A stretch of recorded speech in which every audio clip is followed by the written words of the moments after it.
మేము ఆధారాలు లేకుండా మాట్లాడటం లేదు. విమలమ్మ గారు మా మేనత్తే.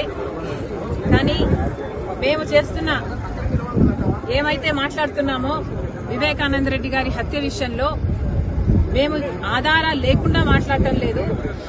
ఏమైతే సిబిఐ చెప్తుందో అవే ఆధారాలు ఉన్నాయి అని మేము మాత్రమే ఎత్తి చూపుతున్నాము. ఆధారాలు ఉన్నాయి కాబట్టే మాకు తెలిసింది ఫలాని వాళ్ళు హత్య చేపించారు అని మాకు తెలిసింది కాబట్టే మేం మాట్లాడుతున్నాము. మళ్లీ అన్యాయం జరగకూడదు, మళ్లీ హంతకులు చట్టసభలకు వెళ్లకూడదు, ఈ హత్య రాజకీయాలు ఆగాలి అని మేమిద్దరం అక్కా చెల్లెలం ఈరోజు కొట్లాడటం జరుగుతుంది. విమలమ్మ గారి కొడుకుకి జగన్మోహన్ రెడ్డి గారు వర్క్స్ ఇవ్వడం జరిగింది. ఆర్థికంగా వాళ్ళు బలపడడం జరిగింది కాబట్టే ఈరోజు విమలమ్మ గారు ఆ విషయాన్ని గుర్తుపెట్టుకున్నారు.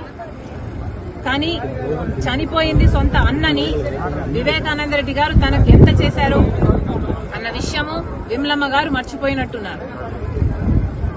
వయసులో పెద్దపడ్డారు, వయసు వచ్చింది, మర్చిపోవడం సహజమే, మర్చిపోయినట్టున్నారు.